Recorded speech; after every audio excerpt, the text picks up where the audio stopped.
Donc, visualisez le champ de mérite devant vous. Et donc, prenez refuge et développez la bodhicitta.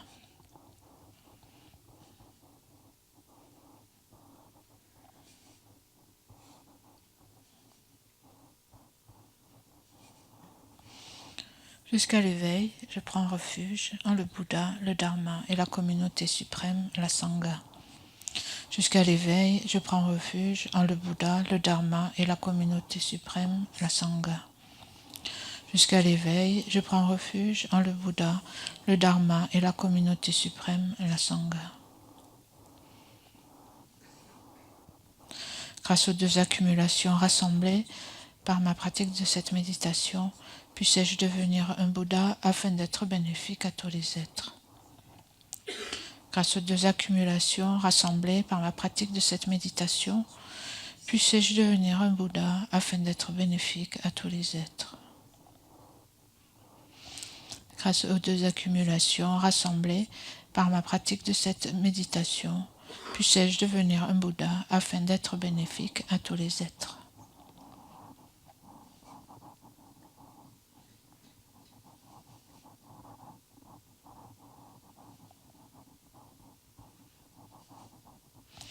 Et donc, pensez à cette grande opportunité que nous avons, ne serait-ce que de dire ces mots-là.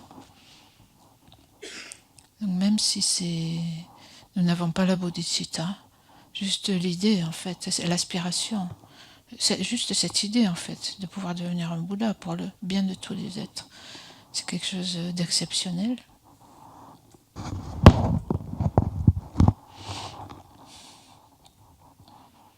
C'est quelque chose d'exceptionnel, de rare. De pouvoir en fait engendrer dans son propre esprit une pensée aussi noble.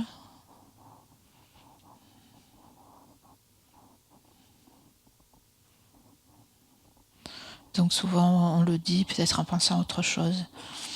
Mais donc c'est important d'avoir conscience, de se rendre compte de ce qu'on dit. D'abord de penser à tous les êtres, de vouloir le bien de tous les êtres. Et pour cela, donc d'arriver à la perfection de l'éveil, pour eux-mêmes les amener à l'éveil. En fait, il n'y a pas d'aspiration plus élevée ou d'esprit plus noble.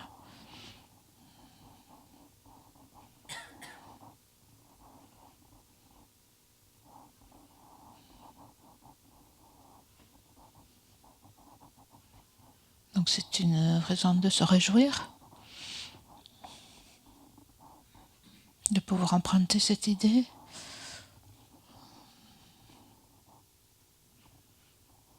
Et d'essayer donc de s'y familiariser et de faire ce qu'il faut en fait pour vraiment la développer de façon authentique.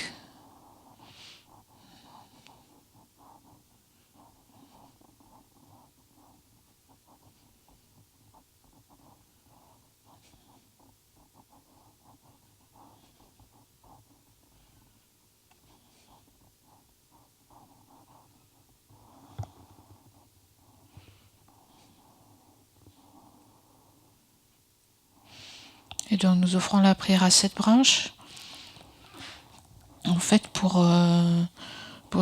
accumuler des mérites, une énergie positive et pour aussi dissiper les obstacles, purifier les négativités. Avec respect, je me prosterne par le corps, la parole et l'esprit.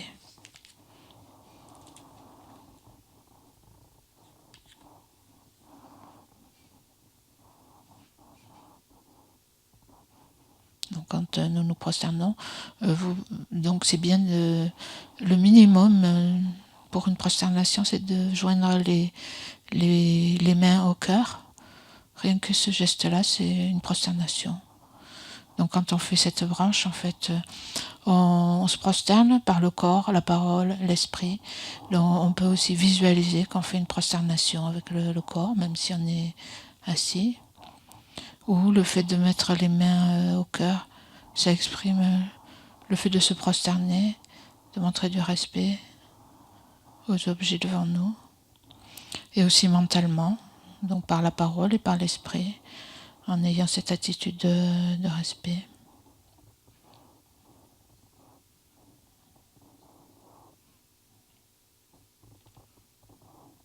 Je présente des myriades de toutes sortes d'offrandes réelles et imaginées.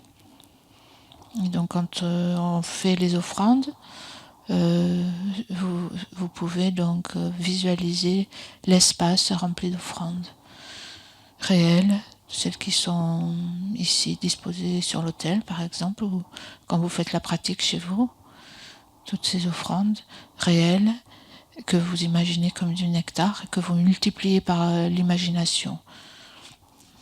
Et donc vous pouvez imaginer aussi remplir l'espace quand vous offrez, vous remplissez l'espace en fait de tous les objets qui sont des objets de plaisir, de jouissance, des hommes et des dieux, tout ce qu'il y a de beau dans le monde. En fait, vous pouvez offrir offrez votre corps, votre parole, votre esprit, tout ce que vous possédez. Et donc, de cette façon, vous pouvez imaginer l'espace rempli d'offrandes qui sont offertes au Bouddha.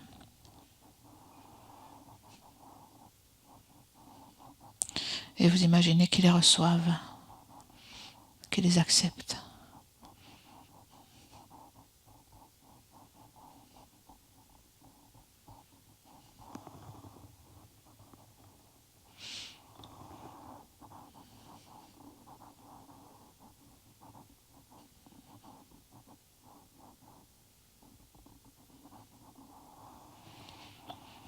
Je confesse toutes les actions négatives accumulées depuis des temps sans commencement. Donc quand on fait la confession, c'est bien la confession, elle fonctionne avec les 4 forces de purification. Donc au moins développer le regret. L'essence en fait de la confession, c'est de dévoiler, d'avouer, on dirait, dévoiler ce que j'ai fait. Donc on peut penser à toutes ces négativités, ces actions négatives dont je me souviens et celles dont je ne me souviens pas aussi. Donc dans cette vie, dans des vies sans commencement, et donc générer le regret. Et aussi la détermination de ne pas recommencer, de s'abstenir. De s'abstenir.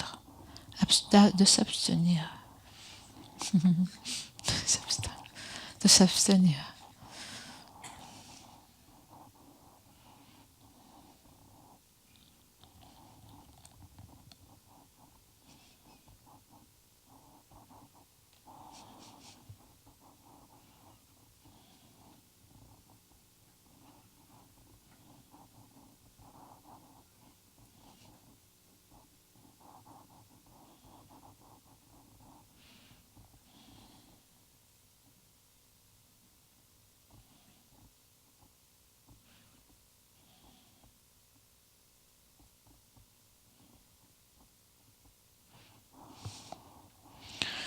Et je me réjouis des mérites de tous les êtres saints et ordinaires.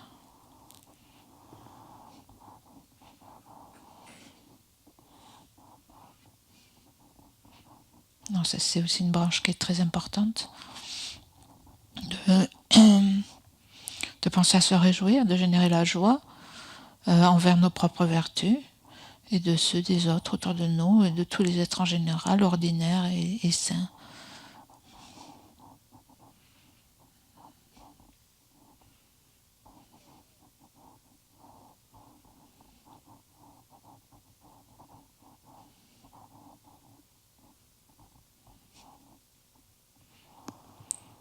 C'est un bon antidote à la jalousie.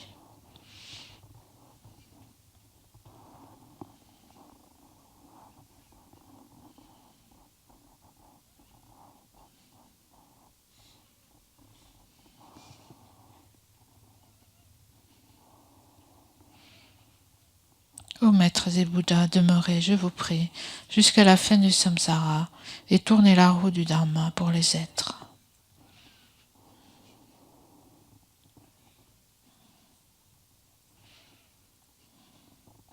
mes propres mérites et ceux de tous les autres. Je les dédie à l'éveil suprême.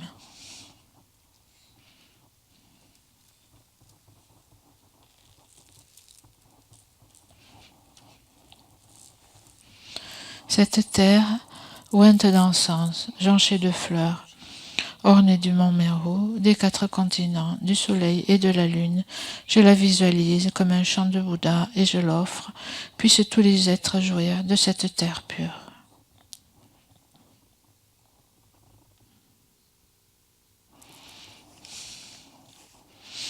Je prends refuge et me prosterne devant le Maître et les 3 joyaux précieux. Veuillez, je vous prie, bénir mon esprit.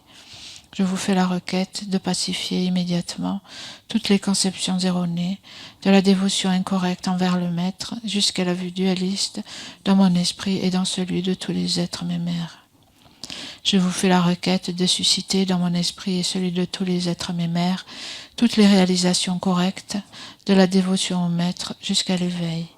Je vous fais la requête de pacifier tous les obstacles intérieurs et extérieurs qui entravent le développement de l'intégralité de la voie graduée vers l'éveil dans mon esprit et dans celui de tous les êtres mémères.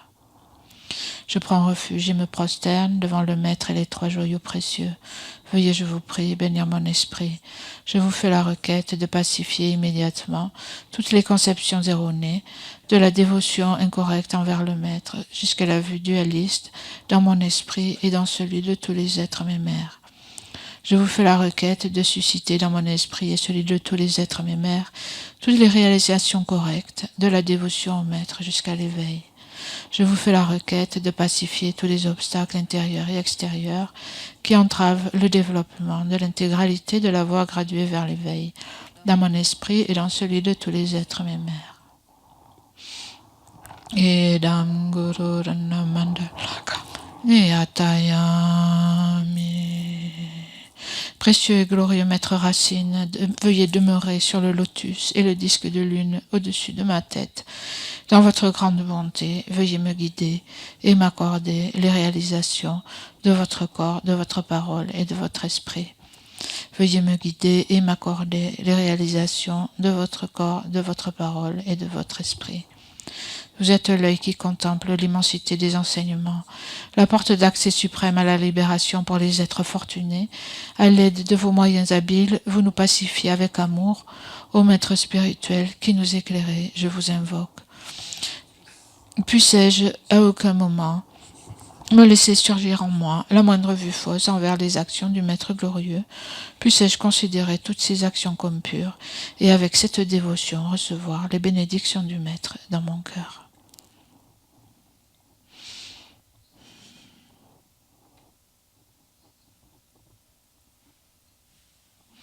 Donc du chant de mérite, quand nous récitons ces strophes du chant de mérite, des lumières blanches émanent et nous purifient, et ensuite des lumières jaunes émanent et nous accordent les bénédictions du Maître pour s'engager dans la méditation.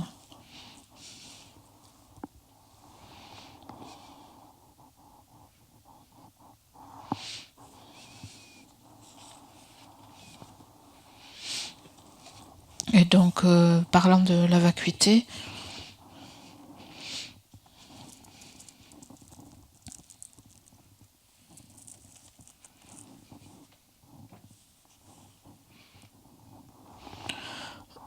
nous parlons de la vacuité, nous disons que les phénomènes existent, même s'ils n'existent pas véritablement. Donc hier, par exemple, nous avons parlé de la personne, et la personne existe en fonction des agrégats. On dit elle existe, il y a une existence conventionnelle qui est que la personne elle est imputée sur les agrégats. À partir d'une personne, à des agrégats, on conçoit une personne. Et ça, c'est l'existence conventionnelle. Mais le problème, c'est que en même temps, donc la personne, elle existe de cette façon, mais en fait, elle nous apparaît comme existant véritablement. Et on oublie qu'elle est simplement désignée.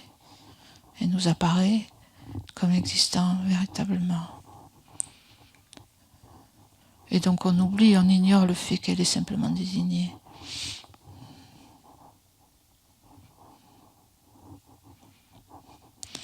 Mais en fait, ça n'est pas le cas que, en fait, ce n'est pas le. Il y a différentes façons dans notre vie quotidienne de penser à je, à la personne, donc à moi, à je.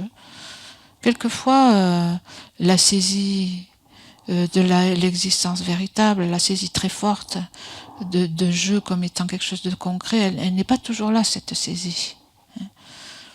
Quelquefois, c'est vrai que quand nous allons et venons, toutes les actions que nous faisons, nous les faisons en fonction des actions de ces agrégats. Par exemple, comme disait Geshe-la, en fonction de multiples mouvements, il dit qu'il parle. De la même façon, là nous sommes assis, nous levons, nous allons, nous venons, nous faisons toutes les actions. Et donc, ça n'est pas toujours il y a plusieurs façons d'appréhender ce jeu. Ce jeu, nous ne l'appréhendons pas toujours avec cette forte saisie d'existence de son propre côté, comme quelque chose de très concret, un jeu autonome.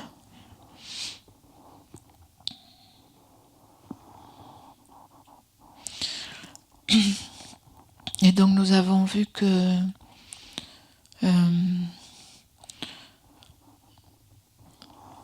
nous avons vu, je ne me souviens plus, mais nous l'avons vu sûrement, l'analyse en 4 points, un des raisonnements pour voir que le jeu est vide. Le premier point important, c'est d'identifier ce jeu.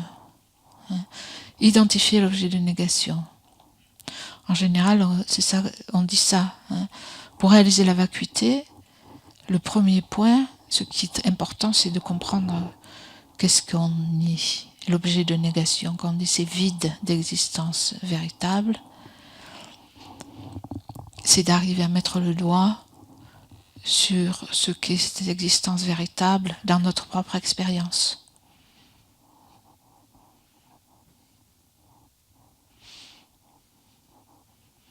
Parce que ce n'est pas toujours le cas que on vive, qu'on s'engage dans différentes activités en saisissant très fort ce jeu. Il y a des situations particulières où ce jeu, justement, il va se manifester plus fortement, de façon plus concrète.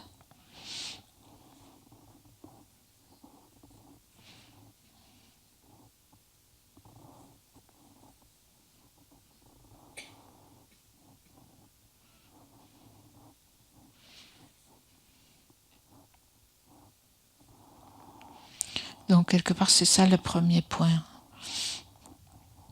Pour pouvoir analyser si ce jeu concret qui existe véritablement existe ou pas, on va mener une analyse, voir s'il est un avec des agrégats différents, où il se situe. Mais avant de pouvoir faire ça, il faut arriver à l'identifier. Et donc c'est quelque chose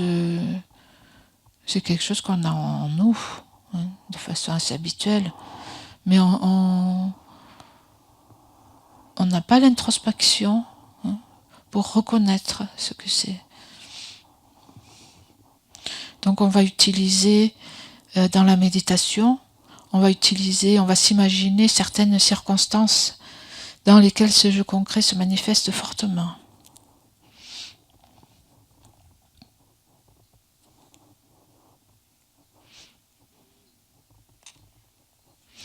Donc on va essayer de trouver... donc, rappelez-vous de certaines circonstances. Donc vous, c'est à vous de trouver des circonstances que vous avez vécues où vous pouvez imaginer une expérience désagréable.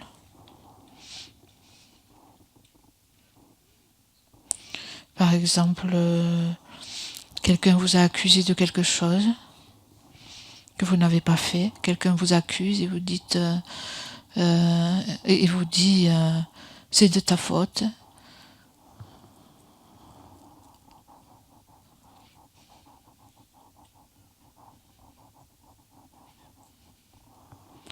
ou quelqu'un vous critique.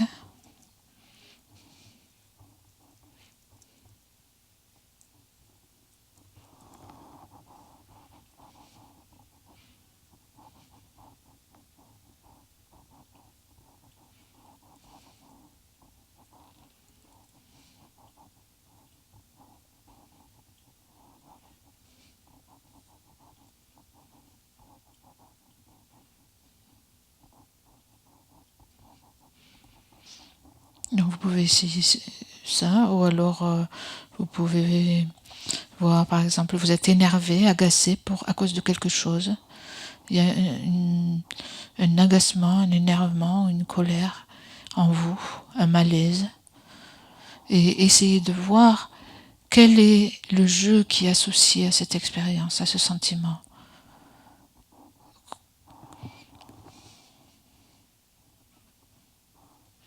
Ou alors vous regrettez quelque chose, vous avez mal agi, vous vous sentez coupable, vous pensez j'ai vraiment mal fait, j'ai mis la pagaille partout.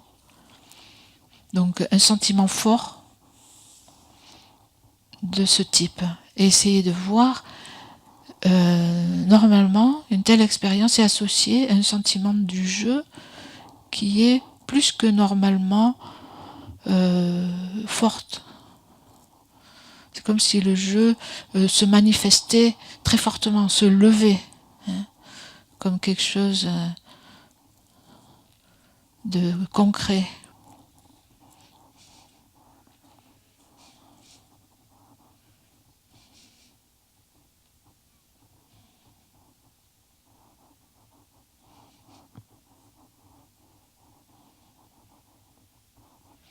Donc pour arriver à faire ça, il faut en même temps essayer d'avoir un certain recul, hein, essayer de voir la situation avec une certaine distance, comme si vous regardez sur quelque chose sur un écran.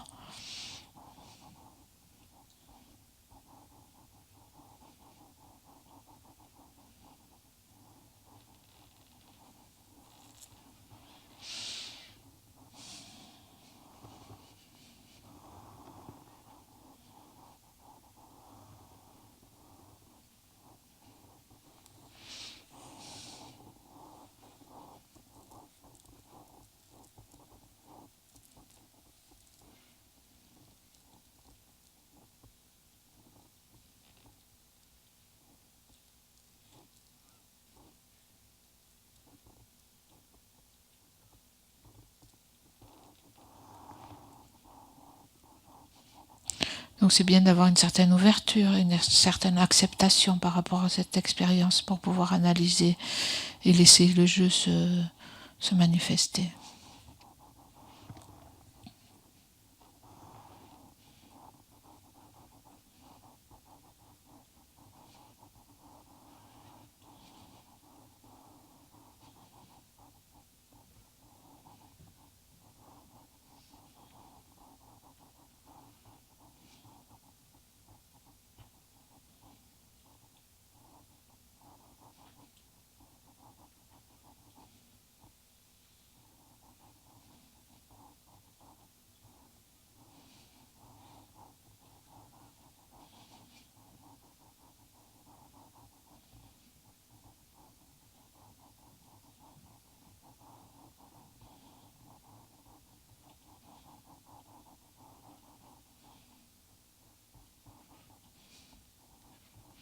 Ou si vous êtes malade, si vous avez un objet de plainte, le pauvre petit moi qui se plaint, donc observez-le.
Donc si vous arrivez à le cerner, avoir une impression, une vision, une reconnaissance un peu claire de ce jeu qui se manifeste de cette façon, posez-vous la question, est-ce qu'il existe?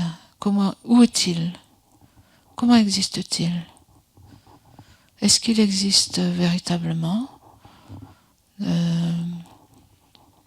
quelque part dans mon corps, dans mon esprit, ou en dehors de mon corps, de mon esprit? Posez-vous la question. Si quelquefois, vous pouvez avoir le cerner et puis tout d'un coup, il disparaît. Parce que souvent, quand on essaie de s'en approcher, justement, il se défile. Donc c'est pas évident, mais si vous l'avez, essayez d'analyser. Et sinon, détendez-vous. Essayez de faire naître donc essayez toujours d'imaginer ces circonstances. Ou alors juste de vous observer vous-même dans une situation, par exemple, qui vous dérange.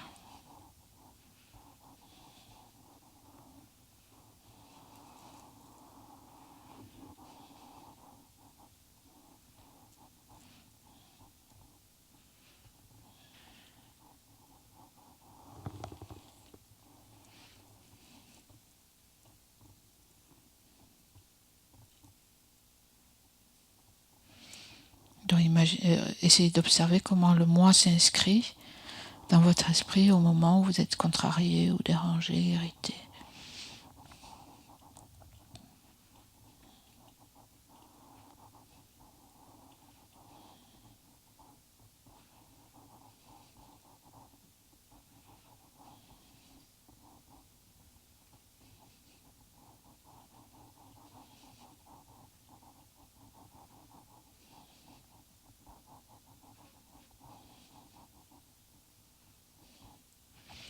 Et posez-vous la question, est-ce que c'est vraiment moi?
Ce sentiment du moi très fort, on peut aussi l'observer dans des circonstances très positives.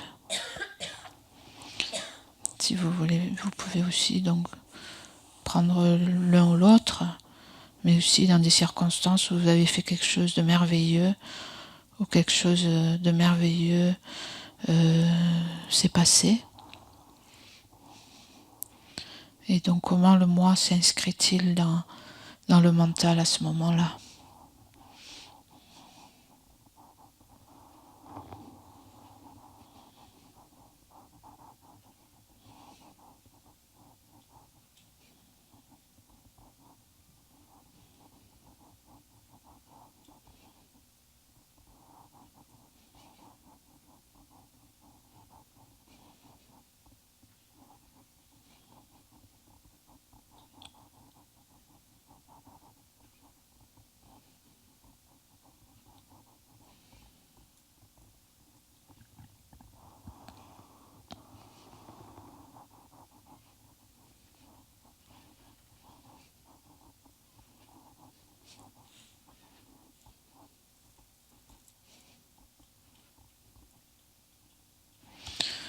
dans un tel jeu qui existerait donc de façon indépendante,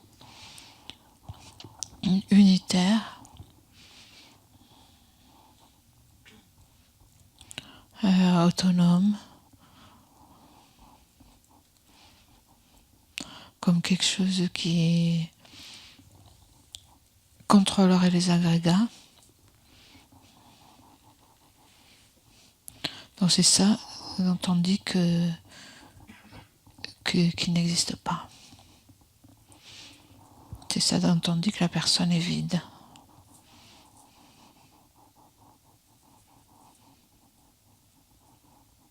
Donc vous pouvez méditer sur l'absence d'un tel jeu.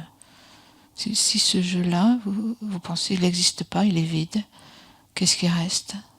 C'est comme vous imaginez un éléphant dans cette pièce. L'éléphant n'existe pas. Il y a un grand trou. Il y a un vide d'éléphant. Donc là, c'est pareil, ce jeu, il n'est pas là. Et si vous méditez sur l'absence de ce jeu, vous méditez sur la vacuité du jeu qui est comme l'espace.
Et donc de l'espace de la vacuité, nous sortons de l'espace de la vacuité pour nous manifester. Et donc tout se manifeste de cet espace de la vacuité. Tout se manifeste parce que tout est vide. C'est parce que tout est vide d'existence véritable que les choses existent dans l'interdépendance. Tout comme tout surgit existe dans l'espace. Donc de l'espace de la vacuité, tout se manifeste. Et donc la préméditation, après la méditation sur la vacuité comme l'espace, donc le méditant s'engage dans les activités de la préméditation, après méditation.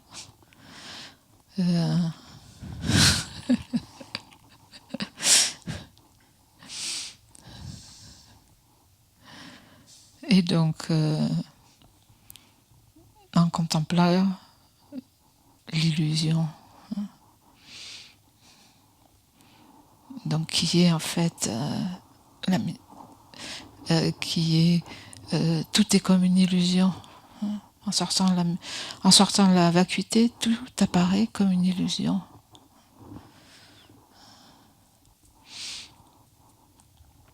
Et tout apparaît comme une illusion. Pourquoi? Parce que une illusion, c'est quelque chose qui apparaît mais qui est faux. Et quand on sort de la vacuité, tous ces phénomènes conventionnels, ils apparaissent comme existant véritablement.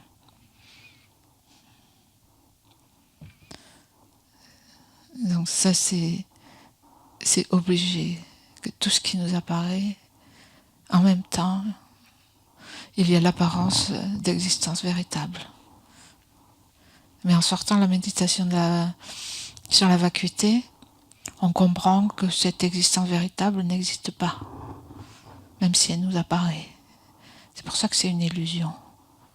On sait que tout ce qui nous apparaît est comme une illusion. ils apparaissent, tous ces phénomènes, moi, les autres, tous les objets autour, apparaissent comme étant pourvus d'une existence réelle, mais nous savons que c'est une illusion, cette existence n'est pas vraie, n'existe pas en réalité.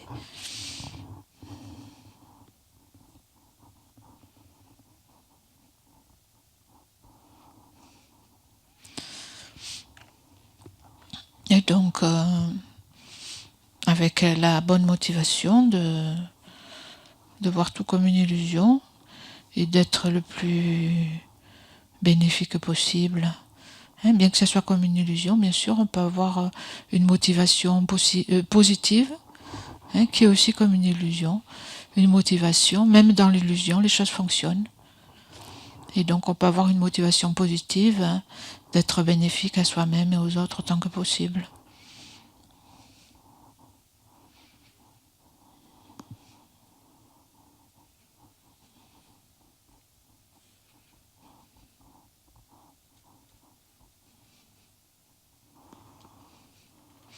Et donc nous dédions l'énergie positive de cette méditation pour que l'esprit d'éveil, qui n'est pas né, puisse-t-il naître et s'accroître de plus en plus, et puisse celui qui est né ne pas dégénérer, mais s'accroître de plus en plus. Donc l'esprit d'éveil relatif et ultime.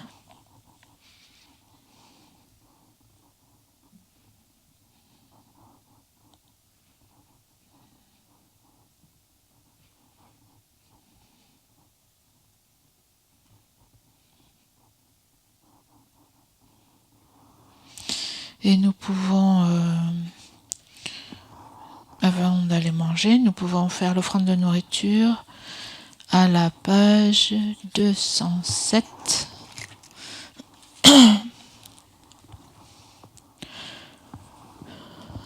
Dans le livre doré.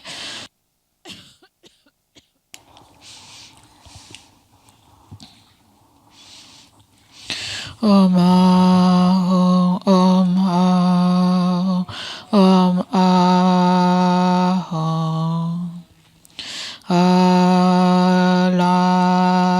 alama sa gelama chöde shenlama gendente kongije polama tela manam la